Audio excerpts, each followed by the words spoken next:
Notre invité ce matin, Jean-Yves Le Drian, bonjour. Bonjour. Ministre des Affaires étrangères, heureux de parler de politique étrangère au milieu de tous les débats franco-français, parce que le monde qui nous entoure sera notre avenir, si je puis dire. Hein. Bien. Jean-Yves Le Drian, nous allons revenir sur le Covid aussi, je reviendrai sur les régionales très rapidement, mais je voudrais commencer avec... la dernière information importante concernant la France, c'est l'opération Barkhane au Sahel. Elle a 8 ans, cette opération Barkhane. 5100 militaires français engagés au Sahel, Mali, Tchad, Burkina Faso, Niger, Mauritanie. Fin de Barkhane en tant qu'opération extérieure. C'est bien ce que j'ai écouté. Absolument. En tant qu'opération extérieure. Alors, fin, ça veut dire quel calendrier ?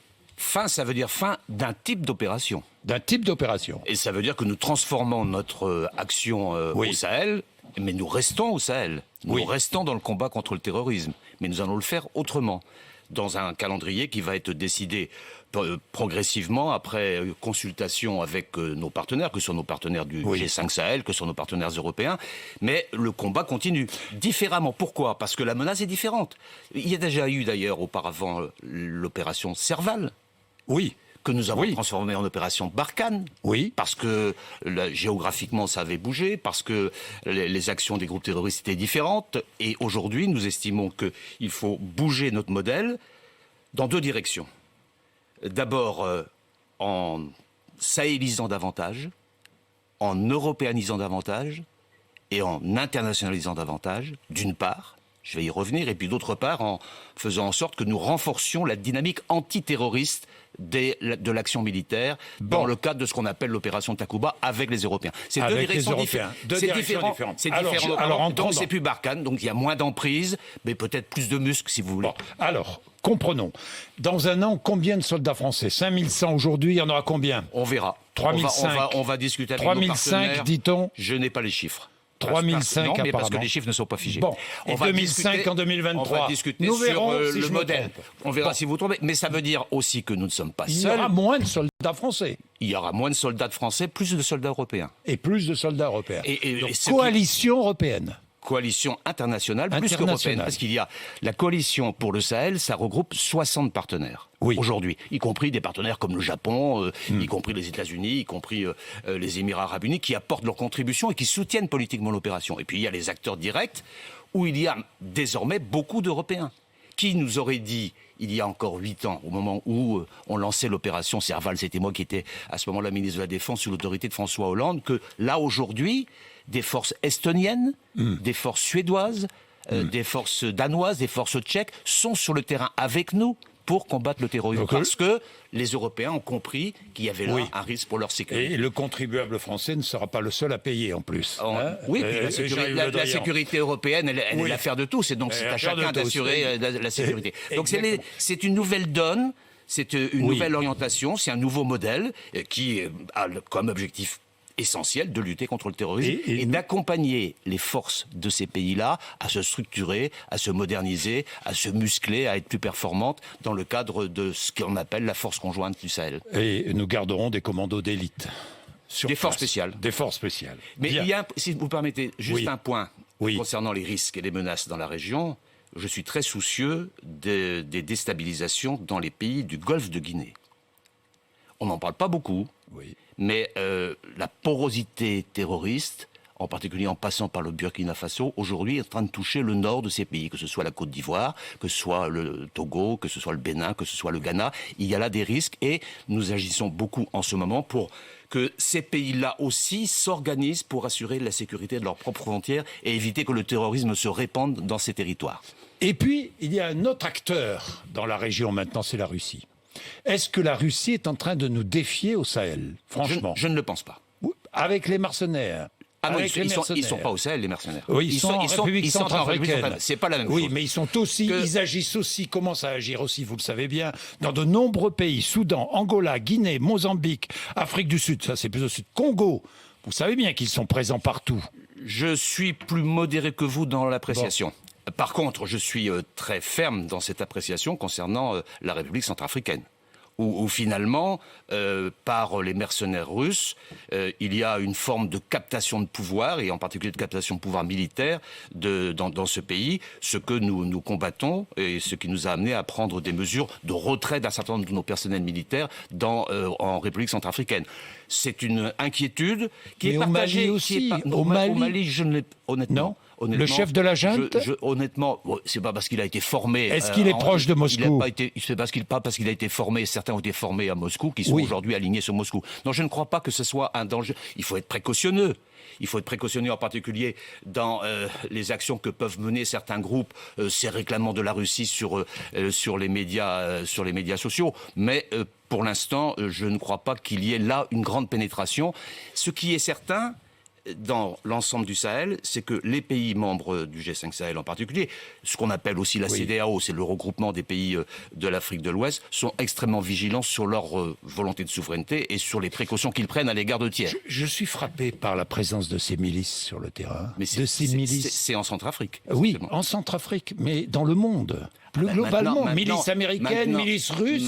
J'ai même vu en Afghanistan, est-ce que vous avez vu qu'en Afghanistan, il y a des milices qui combattent les talibans? Oui. Qui s'appellent les Sangorians. Ce qui pose des questions lourdes, c'est-à-dire de faire la guerre par intermédiaire. Voilà. Et donc, c'est-à-dire que maintenant, on commence... la responsabilité de l'engagement militaire. C'était particulièrement vrai, vous le savez, en Libye. Oui, en Libye. Où finalement, nous avons des milices qui se combattent potentiellement, qui viennent d'ailleurs, essentiellement de Syrie, et avec des combattants qui sont apportés soit par la Turquie, soit par la Russie, et qui s'affrontent milices privées, et qui se nourrissent sur les ressources. Acceptable, et il faut que nous puissions combattre ces logiques-là. Ce que nous commençons à faire en Libye, je trouve que ça va mieux.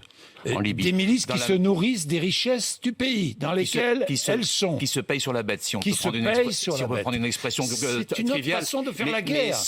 L'exemple le plus fort, c'est la République centrafricaine. Oui, c'est où là, les milices sont là, elles encadrent le président Touadéra et elles se servent sur la bête par les richesses du pays.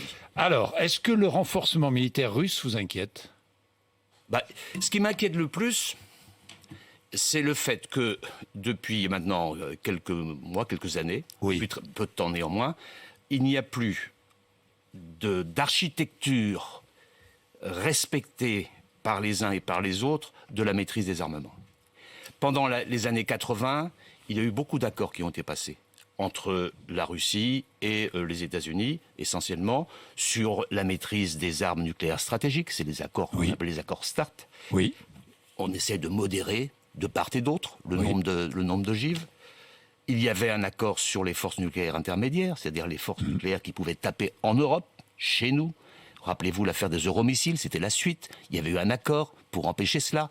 Ensuite, il y avait un accord sur les forces conventionnelles. On syndiquait chacun ce qu'on allait faire pour éviter les dérapages, pour éviter les accidents, pour pondérer les situations, pour réguler les situations. Aujourd'hui, il n'y a plus rien. Et donc, c'est un danger que personne ne perçoit. Mais il n'y a plus rien. Demain matin, la Russie peut dire « moi, je vais faire des euromissiles comme avant » et qui pourraient frapper inévitablement sur tout le territoire européen. Et ça, ce n'est plus possible. Il n'y a plus de dialogue aujourd'hui international sur l'armement nucléaire. Il y en a pourtant. Non, Biden et Poutine ont dit qu'ils allaient engager un nouveau dialogue. Voilà la nouveauté et voilà ce qui est positif. Sur ce sujet-là, il y a eu deux événements positifs dans la semaine, parce que c'est une semaine qui a été extrêmement chargée au niveau international. Il y a eu d'abord cette rencontre Biden-Poutine, qui, c'est vrai, n'a pas donné de résultats visibles, sauf le retour des ambassadeurs. C'est la moindre des choses, quand même. Mais ils ont décidé, l'un et l'autre, d'engager un dialogue stratégique pour avoir plus de stabilité, plus de sécurité entre les deux pays, plus de lisibilité, moins d'imprévision. Et ce dialogue-là, le principe en a été acté, maintenant il va falloir le dérouler pour arriver peut-être demain à ce qu'il y ait des règles qui soient reconnues par tous. Ça, c'est le premier élément. Mais le deuxième élément, qui est tout aussi important, c'est le fait qu'au sommet de l'OTAN à Bruxelles, il a été acté que sur ces questions de maîtrise des armements, singulièrement touchant l'Europe, l'OTAN serait partie prenante dans la préparation de l'agenda, des objectifs pour que l'Europe soit présente. C'est-à-dire, ce qu'il ne faudrait pas, c'est que la reprise du dialogue qui va avoir lieu, c'est plutôt une bonne chose. Entre les États-Unis et la Russie. On voit passer au-dessus de nous les accords sans donner notre mot, alors que nous sommes directement concernés parce que nous sommes potentiellement un terrain de jeu. Et oui, un terrain de jeu. Avec un nouvel acteur, c'est Pékin, c'est la Chine qui accroît son arsenal nucléaire. Ça, c'est clair.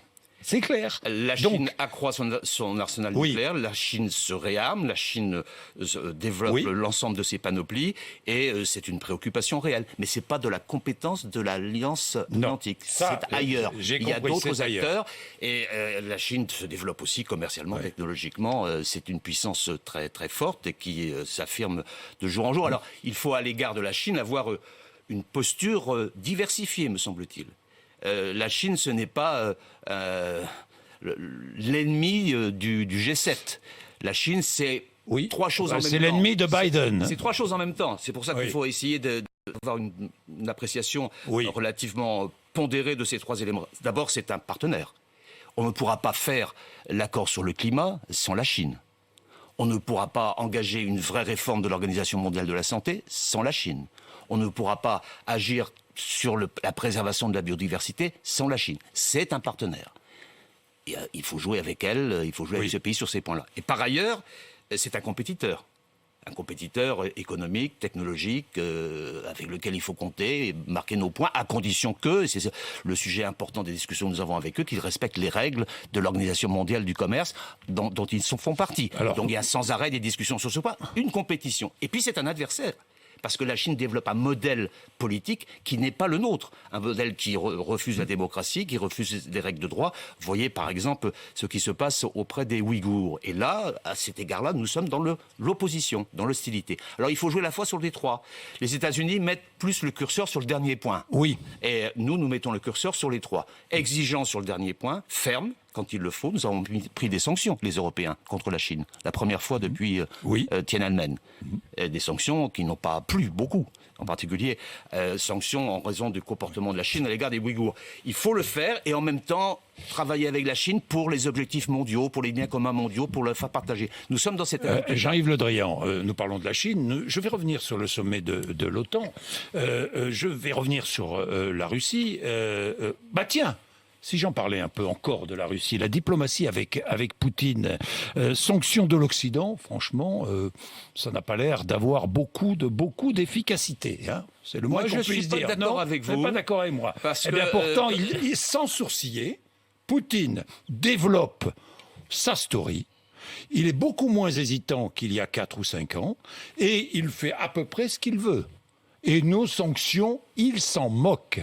Il ne s'en moque pas autant que vous le dites, parce que s'il s'en moquait autant, il n'en prendrait pas lui-même en rétorsion. Et dans toutes les discussions que nous avons avec les responsables russes, chaque fois la question des sanctions revient. À la fois des sanctions sur des personnes, mais aussi des sanctions sur des entités économiques. Ce n'est pas rien. Mais est-ce qu'on peut aller plus loin? Est-ce qu'on doit aller plus loin? Continuer à faire... alors, ça veut dire quoi, aller plus loin? Justement. Bon, alors, la posture que nous avons, c'est de maintenir en permanence la pression à l'égard de la Russie sur ces enjeux de dérive. Il y a une vraie dérive autoritaire en Russie. Il y a aussi une dérive au niveau international avec des actions de provocation, d'intimidation que la Russie développe autour de l'Ukraine. Les sanctions sont inefficaces. Je n'en suis pas sûr. En tout cas, il faut les maintenir et continuer à faire la pression parce que ça empêche aussi un certain nombre d'acteurs russes de développer leurs activités. Donc il faut avoir ce discours de sanctions qui est très ferme, qui a commencé d'ailleurs avec l'occupation de la Crimée et qui se poursuit aujourd'hui face aux mesures de répression qui sont engagées contre M. Navalny et contre les gens qui le soutiennent. Mais aussi, il faut garder le dialogue. Il faut tenir les deux. Parce que la Russie est en Europe. Et elle restera en Europe, elle ne va pas déménager. Donc il faut avoir avec ce voisin, parfois encombrant, parfois difficile, parfois insupportable, il faut avoir un dialogue. La Biélorussie ne bouge pas. Non, mais franchement... si vous ne faites pas de pression, il ne se passe rien. Si vous faites de la pression, ça bouge au niveau de la société civile, réellement. Bon. Moi, j'en suis convaincu. Bon. Et l'Ukraine... Parlons de l'OTAN. L'Ukraine qui veut son rattachement à l'OTAN. Oui, non? Nous pensons que pour l'instant, les conditions ne sont pas réunies. Donc ce n'est pas un sujet. Non. Vous dites non. Non. Bon, à propos de l'OTAN, juste un mot. Marine Le Pen était à votre place il y a quelque temps. Ici même, elle a affirmé que si elle était élue présidente de la République, la France quitterait le commandement intégré de l'OTAN. Notre souveraineté est menacée, dit-elle. L'est-elle, cette souveraineté menacée ? Je laisse à Marine Le Pen le choix de ses options. Ce qui était vrai, il y a encore quelques mois, c'est qu'il pouvait y avoir, en particulier par les déclarations du président Trump, quelques doutes. En particulier sur la sécurité collective. Oui. Ce qui veut dire que si un des membres de l'OTAN est agressé, les autres se sentent agressés et considèrent qu'eux-mêmes sont agressés. Et c'est le fameux article 5 de l'OTAN qui pose ces principes essentiels. Il y avait un doute, il est levé. Je considère que le sommet qui a eu lieu lundi dernier à Bruxelles est un sommet qui permet de revitaliser l'OTAN. Il y a eu des déclarations extrêmement fortes du président Biden à ce sujet. Et puis il y a eu aussi, au cours de ce sommet, la prise en considération de l'Europe comme partenaire militaire stratégique de la relation transatlantique et de l'OTAN. Et ça, c'est une grande nouveauté. Jamais je n'avais entendu un président des États-Unis dire des propos aussi favorables et positifs à l'égard de l'Union européenne. J'avais entendu le président Trump dire « l'Europe, c'est pire que la Chine ». Il l'a dit. Là, on a renforcé la solidarité entre les différents pays. J'ai une question à propos de l'OTAN. Si la Turquie est agressée, nous partons à son secours ?